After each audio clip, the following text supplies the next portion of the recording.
the attachments that we put in the PowerPoint and press box as well with the release and all that. Yeah. And we'll give you a physical copy of the release today too, but it'll all be in press box after. Hydration.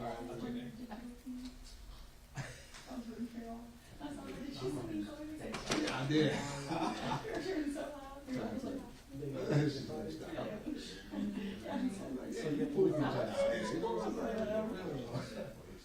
Those are fun. I'll carry on.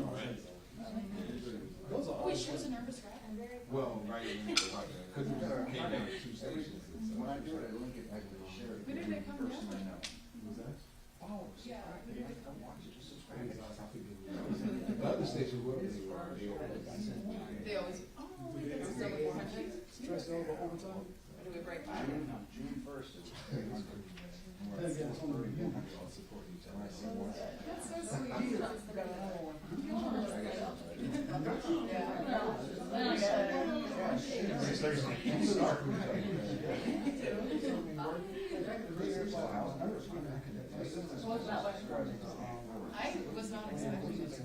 I wasn't either. Just had them all. They were all like, yeah, no. Talk to me, yeah, no. Yeah, like. I'll be in a certain situation where I have to say, sure, yeah. 42%, sir. Yeah. Yeah, where it's still like. Hello, sir. Sir? Look right here. Take the games on. Yeah.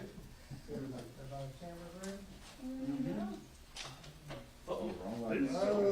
We can't see you if. Sorry, guys. there. I'll be falling over.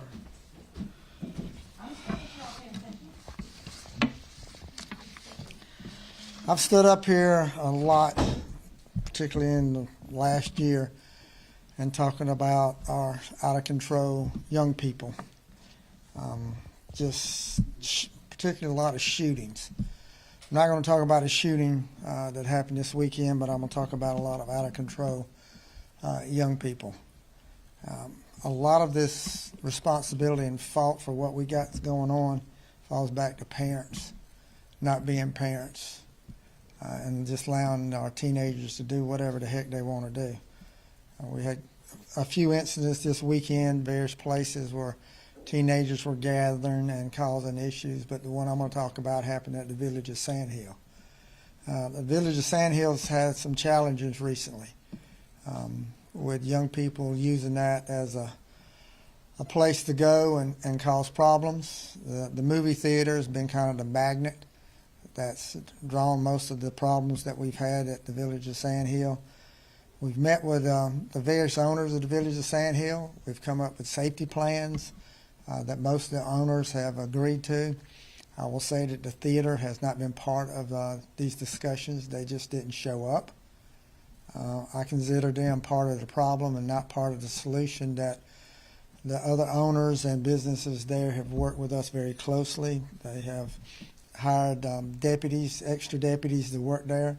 They've put, an escort policy in place. They've blocked some roads and some dark areas. They've done better surveillance. They've done quite a few things that we've asked them to do. But the theater is an independent from the rest of the mall. And I will say over the years, the theater has not cooperated with us, and which has resulted in a lot of problems out there. Parents or adults dropping kids off and saying we'll pick you up hours later.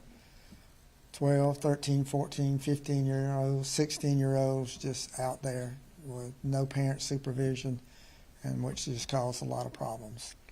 About 9 o'clock this past Saturday night, we had somebody call 911 dispatch and say there was a large group of teenagers. They were fighting, thought there was a gun involved in it.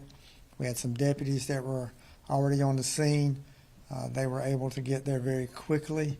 And what you will see is very disturbing and makes me angry. We talk about these teenagers hurting each other, but when they hurt one of my deputies, that takes it to a different level. That shows a total lack of respect for authority whatsoever. And again, respect for authority, respect for adults, respect starts at the home. And when it's not taught at home, then you're going to see what you saw, what you're about to see in just a minute ago. It's awful. It makes me very angry, and we're not going to stand for it on what we see, what's going on, and those responsible is going to pay for it. So we'll play the video.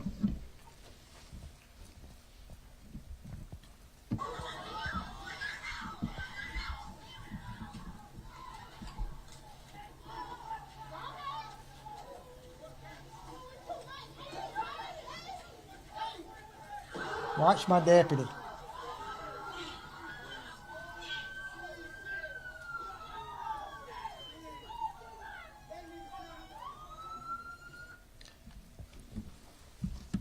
That is not going to the movies. That's not going shopping. That's not hanging out with your friends and having a casual conversation. You see exactly what that is. That was a huge fight. And you saw our deputy respond to it. You saw her try to break it up, and you saw what happened to her, how she got picked up and body slammed. She suffered a concussion. She suffered injuries to her hips. She got injured. But I'm going to play the video again, but I want you to see something else. She didn't lay there. She didn't lay on the ground and cry and complain and give up. You will see that she got up and she engaged again with what was going on. That is what a deputy does. She was not scared. She showed courage, and she showed that she was going to perform her duties, even though that she was injured. You will see that she continued to get up and continued to try to break up that fight. The 16-year-old that body slammed her took off and run. She helped apprehend him. He was charged with assault and battery, 2nd degree. Breach of peace of high and aggravated nature. But you see there's numerous young people that were fighting. I don't know their ages, so I don't know if they're a juvenile or what they are. And we're going to show their video, and I hope their parents see this video, and I hope their parents give us a call, because if they don't, we're going to find them. Somebody's going to tell on them. As a parent, you used to be appalled at what you see right here. So I'm going to play the video one more time for you.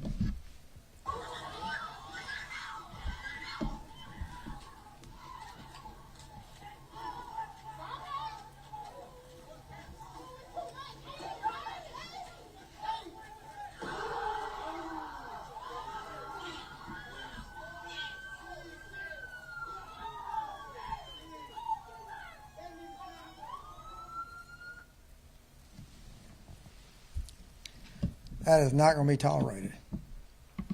We are not going to tolerate that. I am not going to have young people do my deputies like that, or do each other like that, or do innocent people like that.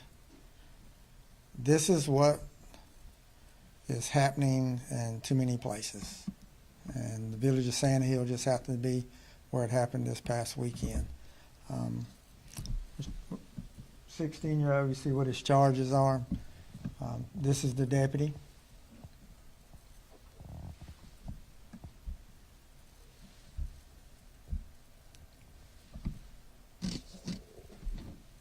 You put a picture up? Okay. Deputy will leave her. Sustained injuries to her head, arm, and her hip. Again, when parents watch this, that's your kids, you need to give us a call.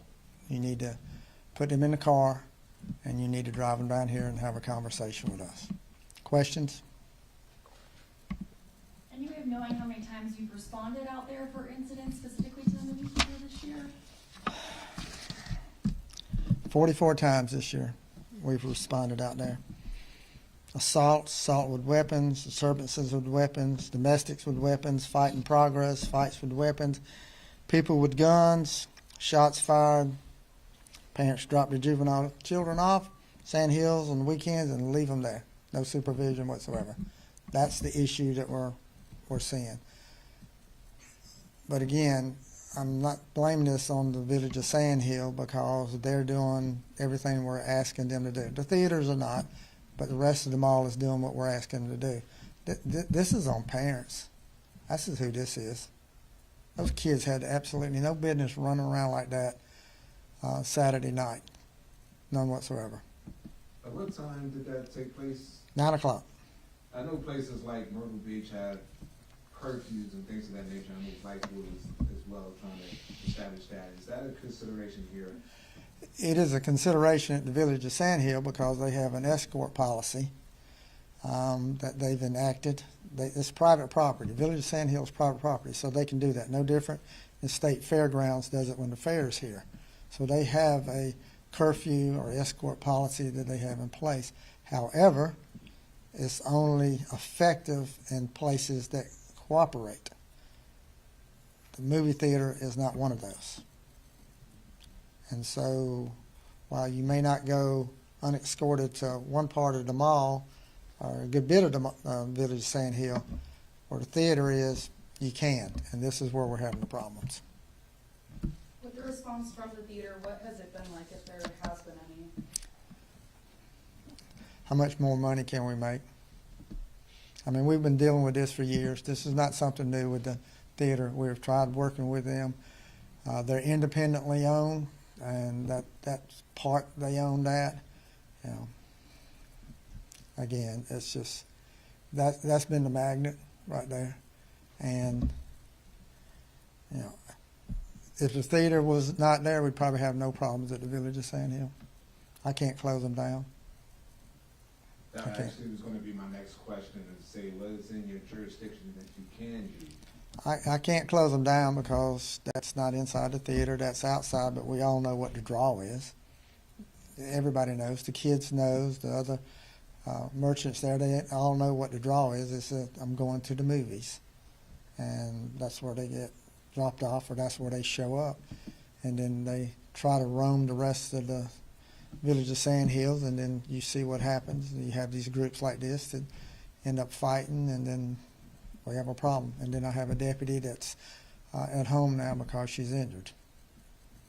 And what would be the difference between being able to shut down a club or a restaurant as opposed to a movie theater? Because it's happening within that club. This is not happening inside the movie theater. It's happening outside the movie theater. Go ahead. Can I ask, I remember in 2023 after Brawl, you said that you weren't sending deputies on special duty to the theater. We stopped. We Yeah, stopped. Deputies elsewhere in the We, shopping center? we stopped doing that, and then the Village of Sand Hills, they have numerous owners. We're talking about over 25 different owners. Most of them have gotten together, and we've met. They said, we need help, and what can we do? And we actually met in this room right here for a couple hours and went over things that we suggested, and they took those suggestions. So they're working very closely with us now. So that, yes, so we do have deputies that are working special duty there. But again, that's not everybody at the Village of Sand Hill. Does Yes, the ma'am. village have private security that enforces the curfew? They do. They have private security, enforces the curfew, and if someone refuses to leave at that point, becomes trespassing, then it's a criminal offense, and then that's how we get involved in it. If parents are instilling this, I would say, fear of God in their children, right, when it comes to law enforcement and misbehaving and getting with 20 others to do this, like this video shows, do you have any words for, young juveniles in this case? Our 16-year-old has been arrested. Surely this speaks some volume. Well, I'm going to send a message to the kids and also to the parents. If you're not teaching them at home, this young man here, 16 years old, he's a DJJ. He's a DJJ. If you don't want your child to go to DJJ and be charged, then you need to start teaching them at home and being a real parent and monitor your kids and know what they're doing. No excuse for that, what you just saw up there. Multiple people fighting, just running around. You know, how would you feel being somewhere and taking your kids there to go get ice cream at the corner, and that's what you're in the middle of? You know, fortunately, we didn't have. You know, somebody did call and say there was a gun involved. That's why we initially responded, but you know, we didn't have a shooting. That's just, which is a rarity here. It's really rare that somebody didn't pull out a gun and start shooting. Okay, thank y'all.